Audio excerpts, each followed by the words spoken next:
क्या आपने कभी सोचा है कि हम जो खाना खाते हैं वो हमारी पूरी बॉडी तक कैसे पहुंचता है, या फिर जो प्लांट होती है रूट से जो भी मटेरियल जो है एब्जॉर्ब करती है वो कैसे लीफ तक पहुंचती है ना, पत्तियों तक पहुंचती है।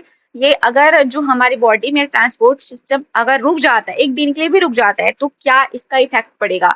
तो इस लेक्चर में हम जो ट्रांसपोर्टेशन वर्ड है उसको हम समझेंगे। ये जो क्लास है वो इंट्रोडक्टरी क्लास होने वाली है। So hi everyone, welcome back to Lifelogy. आज से हम एक ट्रांसपोर्टेशन चैप्टर शुरू करने जा रहे हैं, जो हमारी बायोलॉजी का जो लाइफ प्रोसेस वाला हमारा यूनिट था उसका ये नेक्स्ट चैप्टर है। ठीक है, इस लेक्चर में हम समझेंगे ट्रांसपोर्टेशन क्या होता है, इसकी आवश्यकता क्यों होती है। ठीक है, और डिफ्यूजन और ट्रांसपोर्टेशन में क्या क्या मेजर डिफरेंसेस है, और प्लांट और एनिमल में जो ट्रांसपोर्ट का जो बेसिक आइडिया है वो हम इस क्लास में लेने वाले हैं। ठीक है, इसके बाद हम छोटे छोटे पार्ट में इस लेक्चर को कंप्लीट करेंगे, इस चैप्टर को कंप्लीट करेंगे। ठीक है, तो आइए जानते हैं ट्रांसपोर्टेशन होता क्या है। ट्रांसपोर्टेशन का सिंपल मीनिंग क्या होगा, एक जगह से दूसरी जगह जो एसेंशियल सब्सटेंस है, मतलब आवश्यक पदार्थ है, उसको क्या करना, पहुंचाना। ठीक है, मतलब movement of essential substance from one place to another. Clear है, तो ये सिंपल सा डेफिनेशन आपको याद होना चाहिए।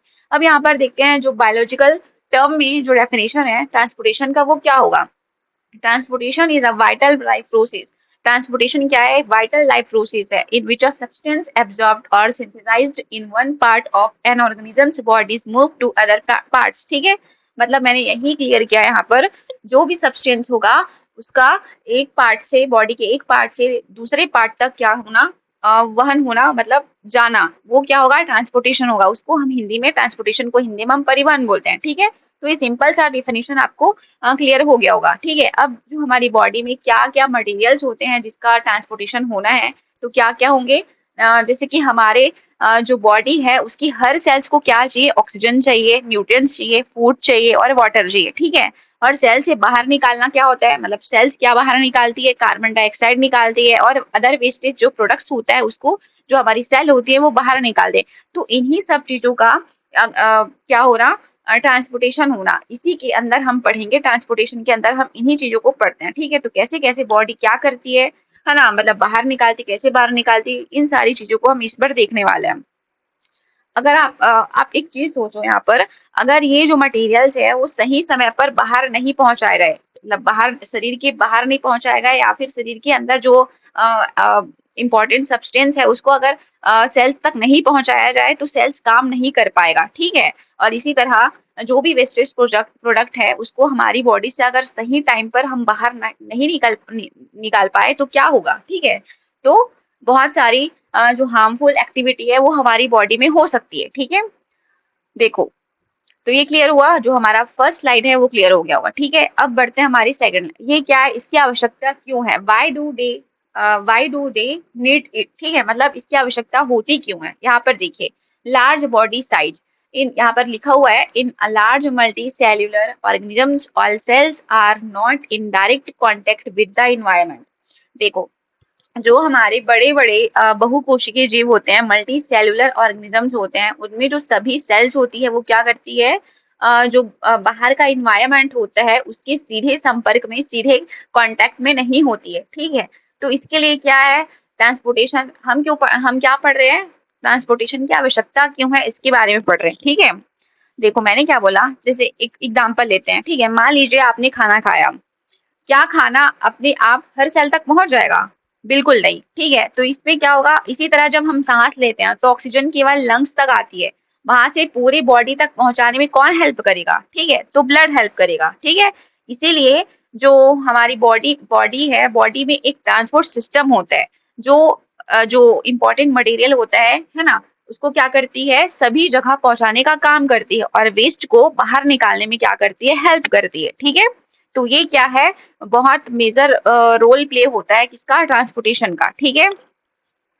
यहाँ पर क्या लिखा हुआ है देखिए, जो स्पेशलाइज्ड साइट्स है, यहाँ पर देखिए, food is made only in leaves. अब यहाँ पर प्लांट की बात हो रही, हमने पढ़ा था जो प्लांट होती है वो अपने लीफ में, अपनी पत्तियों में क्या बनाती है, फूड फॉर्मेशन करती है, खाना बनाती है। ठीक है, और क्या करती है, oxygen is taken in only by lungs and gills. और यहाँ पर हम लंग्स, हमारी ह्यूमन बॉडी की बात ले लेते हैं, क्या करता है, जो हमारा लंग्स होता है वो क्या करेगी, ऑक्सीजन को लेती है। ठीक है, जो हमारी लंग्स होती है वो क्या करेगी, ऑक्सीजन को लेती है, ठीक है, ऑक्सीजन एसेंशियल है ना हमारी बॉडी के लिए। इसी तरह जो गिल्स होती है वो कहाँ होंगी, मछलियों में होती है, ठीक है।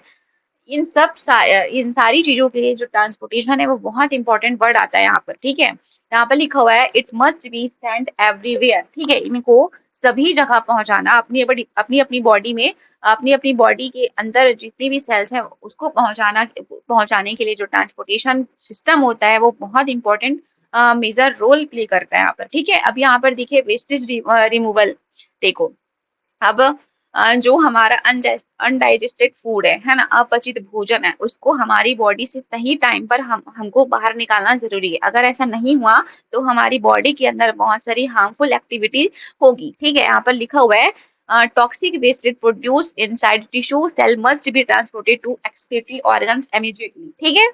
मतलब जितने भी कचरा होता है हमारी बॉडी का, है ना, वो भी टॉक्सिक कचरा होता है, उसको हमको जो हमारी एक्सक्रीटरी ऑर्गन्स है, एक्सक्रीटरी ऑर्गन्स मतलब जो भी उत्सर्ज्य अंग है, वो उनके द्वारा क्या करना, हमारी बॉडी से बाहर निकालना, ये सब क्या है ट्रांसपोर्ट सिस्टम में हम पढ़ेंगे, ठीक है।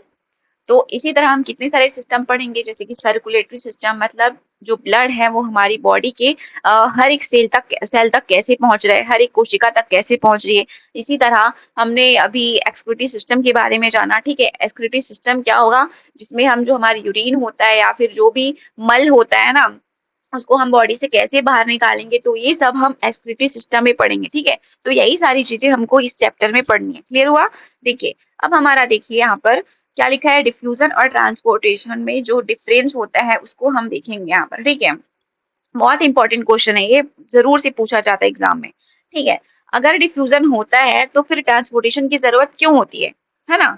अगर डिफ्यूजन होता है तो ट्रांसपोर्टेशन की जरूरत क्यों होती है। अब डिफ्यूजन में जो मटेरियल होता है वो हाई कंसंट्रेशन से लो कंसंट्रेशन की ओर धीरे धीरे जाते हैं, हमने पढ़ा था ये चीज, ठीक है। अब क्या होती है, देखो, लेकिन जो बड़े बड़े ऑर्गेनिजम्स होते हैं ना, लार्ज ऑर्गेनिजम्स होते हैं, उसमें उसमें जो केवल डिफ्यूजन जो है ना वो मतलब सफिशिएंट नहीं होता, उसमें ट्रांसपोर्टेशन की भी आवश्यकता होती है, ठीक है। मैंने क्या बोला, जो भी लार्ज ऑर्गेनिजम्स होते हैं, बड़ी बड़ी जो जीव होते हैं ना, उसमें क्या है, केवल डिफ्यूजन से काम नहीं चलता है, उनमें डिफ्यूजन और ट्रांसपोर्ट दोनों काम करते हैं, ठीक है। तो यहाँ पर मेजर डिफरेंस यहाँ पर जान लेते हैं हम। देखो तो हमारा फर्स्ट फीचर क्या है, मैकेनिज्म। देखिए यहाँ पर क्या लिखा है, डिफ्यूजन में passive movement from high to low concentration. Diffusion में क्या होता था, जो भी मूवमेंट होता था वो हाई कंसंट्रेशन से लो कंसंट्रेशन की ओर होता था, ठीक है। अब ट्रांसपोर्ट सिस्टम में क्या होगा, देखो ये पेसिव होता है ना, पेसिव होता है मतलब कि ये एक्टिव नहीं होता है, और ट्रांसपोर्ट सिस्टम जो है एक्टिव और पेसिव दोनों होगा, ठीक है। इसमें क्या होगा, active and passive mass flow through specialized क्या लिखा है, कंड्यूट्स लिखा है, ठीक है। विशिष्ट वाहिकाओं द्वारा सक्रिय या फिर निष्क्रिय सामूहिक प्रवाह ट्रांसपोर्ट सिस्टम का ये काम है, फीचर है, मैकेनिज्म है, ठीक है।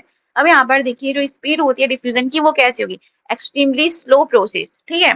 ये जो प्रोसेस होती है डिफ्यूजन की, जो प्रोसेस होती है वो कहाँ होती है, हाई टू लो कंसंट्रेशन की तरफ होती है। लेकिन ये जो स्पीड, इसकी स्पीड और एफिशिएंसी जो है वो क्या होती है, बहुत ही स्लो होती है, ठीक है। Works over short distance only, और ये क्या करेगा, बहुत कम दूरी तय करेगा, मतलब ये जो बहुत कम दूरी तय करके बहुत शॉर्ट डिस्टेंस तय करता है अपने काम के लिए, ठीक है। अभी ये देखो जो ट्रांसपोर्ट सिस्टम होता है वो बहुत ही fast, very fast and highly organised होता है, ठीक है। और क्या होता है, कवर्स लॉन्ग डिस्टेंस, ये क्या करेगा, लॉन्ग डिस्टेंस को क्या करता है, कवर करता है, ठीक है। तो ये जो मेजर डिफरेंस है वो आपको याद रखते चलना है, क्योंकि इसी से ये जो बेस है ना वो हमारी पूरी चैप्टर का क्या है, पूरी चैप्टर का बिल्डिंग बनाता है बोल सकते हैं, ठीक है। ये क्या है, तो ये न्यू है, हम जो इस क्लास में पढ़ रहे हैं, ठीक है। अब देखो एनर्जी यूज कैसे होगा इसमें, नो मेटाबॉलिक एनर्जी। अब जो मैंने बताया जो पेसिव है, जो डिफ्यूजन है वो क्या होता है, पेसिव मैकेनिज्म होता है ना, पेसिव प्रोसेस होता है। हाँ तो इसमें क्या होगा, एटीपी जो है वो रिक्वायर्ड नहीं होती है, ठीक है। एटीपी की जो रिक्वायर्ड नहीं होती, अब ये क्या था, ट्रांसपोर्टेशन क्या था, एक्टिव प्रोसेस था, इसमें एटीपी की रिक्वायर्ड होती है, मतलब एटीपी जरूरी है इसके लिए, ठीक है। जैसे हार्ट बीट या फिर और भी कई सारी जो सिस्टम पढ़ेंगे हम, उसके लिए जो एटीपी है वो बहुत इंपॉर्टेंट होता है। एटीपी क्या करता है बच्चों, एटीपी क्या करता है, हमारी बॉडी को ऊर्जा देता है, एनर्जी देता है, ठीक है। इसीलिए जो ट्रांसपोर्टेशन सिस्टम है उसमें क्या एनर्जी की रिक्वायर्ड होगी, अगर एनर्जी की रिक्वायर्ड है तो वो क्या है, एक्टिव प्रोसेस है। क्लियर हुआ? ओके। अब देखो, अब जो प्लांट में जो ट्रांसपोर्टेशन है उसका हम एक ओवरव्यू लेते हैं, ठीक है। देखिए, अब देखते हैं जो प्लांट्स और एनिमल में ट्रांसपोर्टेशन कैसे होता है उसको हम थोड़ा सा ओवरव्यू लेंगे, फिर आगे चल करके हम अगले लेक्चर में चीजों को क्लियर करेंगे, ठीक है। एनिमल्स में सबसे पहले देखते हैं हम यहाँ पर। देखिए, एनिमल्स में क्या होगा, जो ब्लड होता है ना बच्चों, वो क्या करता है, ट्रांसपोर्ट करता है। इसके अलावा जो क्या करेगा, जो हार्ट है वो ब्लड को पंप करता है। सभी जानते हैं जो हार्ट होता है हमारा, जो दिल होता है ना, वो क्या करता है, हृदय बोलते हैं इसको हम, ब्लड को क्या करता है, पंप करने का काम करता है। वैसे ही जो ब्लड वेसल्स होती है पूरी बॉडी तक क्या करती है, ब्लड पहुंचाने का काम करती है, ठीक है। तो ये एनिमल्स में हो गया, ठीक है। यहाँ पर लिखा हुआ है, आप पढ़ सकते हैं, मैं यहाँ पर नहीं बता रही हूँ क्योंकि यहाँ पर हम अगले लेक्चर से हम एक एक चीज को क्लियर करेंगे, ठीक है। अब देखिए, जो प्लांट्स होती है हमारी, प्लांट्स में क्या होगा, जो रूट्स होती है वो पानी और मिनरल्स क्या करती है, एब्जॉर्ब करती है। और जो जाइलम और फ्लोएम होता है ना बच्चों, वो क्या करता है, जाइलम जो है वाटर को ऊपर की तरफ ले जाएगा। देखो यहाँ पर जो एरो दिख रहा है ना, यहाँ पर ये क्या है, जाइलम। जाइलम फ्लोएम ये सब क्या है, ये हम पढ़ेंगे, ठीक है। ये आप यहाँ पर पढ़ सकते हैं एक बार, और नहीं तो हम आगे ये चीजों को क्लियर करेंगे। देखो यहाँ पर एरो का जो निशान है वहां पर देखिए, जाइलम क्या कर रहा है, वाटर एंड मिनरल्स को क्या करता है, नीचे नीचे मतलब रूट से लेकर के पूरे जो प्लांट की जो ऊपर वाली बॉडी होती है, सॉरी पार्ट्स होते हैं, जैसे लीव्स होती है, स्टेम्स होती है, वहां तक क्या करेगा, वाटर और मिनरल्स को पहुंचाने का काम करता है। कौन, जाइलम। जैसे कि हमारी बॉडी में ब्लड वेसल्स होते हैं ना, वैसे ही जो प्लांट्स होती है उसमें क्या होती है, जाइलम और फ्लेयर वेसल्स होते हैं, ठीक है। अब फ्लोएम क्या करता है, ये दोनों डायरेक्शन में जो, जैसे कि हम पढ़े हैं पत्तियों में फूड बनता है ना, लिफ्ट में जो प्लांट्स होती है वो अपनी लिफ्ट में क्या करते हैं, फूड का फॉर्मेशन करते हैं। जो फूड का फॉर्मेशन होता है ना, वो प्लांट की हर पार्ट को चाहिए। तो क्या करेगा फ्लोएम जो है वो, फूड जो हमारा सुक्रोज होता है ना, मतलब हमारा नहीं, प्लांट में जो सुक्रोज बनता है उसको क्या करेगा, पहुंचाने का काम करते हैं, ठीक है। आप ऐसे समझ सकते हैं, जो जाइलम और फ्लोएम है ना, वो क्या करते हैं, प्लांट में एक वेसल की तरह काम करते हैं, ठीक है। जैसे कि हमारी जो बॉडी है, हम देखे थे ना एनिमल्स में, हम अभी देखेंगे एनिमल्स में हमने क्या पढ़ा था, जो हमारी ब्लड वेसल्स होते हैं जिसको हम वाहिकाएं बोलते हैं, जैसे कि क्या, आर्टरी और वेन्स है ना। इसके बारे में हम एक एक चीज को क्लियर करेंगे अगले लेक्चर में। तो क्या होगा, इसी तरह जो प्लांट में फ्लोएम और जाइलम होती है वो भी वेसल्स की तरह काम करते हैं, ठीक है।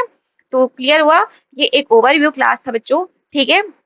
आई होप आपको ये जो इंट्रोडक्टरी क्लास है वो बिल्कुल से समझ में आया होगा। अगर इसके अलावा इस जो लेक्चर से अगर आपको किसी भी तरह का डाउट होता है तो आप वीडियो के नीचे कमेंट सेक्शन में पूछ सकते हैं, ठीक है। तो हमने आज क्या सीखा, ट्रांसपोर्टेशन क्या होता है, इसकी आवश्यकता क्यों होती है, डिफ्यूजन और ट्रांसपोर्टेशन में जो डिफरेंस होते हैं इसको आप जरूर से याद रखना, ठीक है। और प्लांट और एनिमल्स में जो ट्रांसपोर्ट का जो ओवरव्यू है, इंट्रोडक्शन है, उसको हमने यहाँ पर देखा, ठीक है। अगर आपको ये लेक्चर पसंद आया तो वीडियो को लाइक करिए और अपने दोस्तों के साथ जरूर से शेयर कीजिए, ठीक है। और चैनल को सब्सक्राइब कीजिए। अगले लेक्चर में हम पढ़ेंगे ब्लड और उसके कंपोनेंट, जैसे कि प्लाज्मा, आरबीसी, प्लेटलेट्स और भी कई सारी चीजें, उसको हम क्लियर करेंगे, ठीक है, जो बोर्ड एग्जाम के लिए बहुत ही इंपॉर्टेंट है। Thank you for watching this video, see you in next lecture, ठीक है, बाय।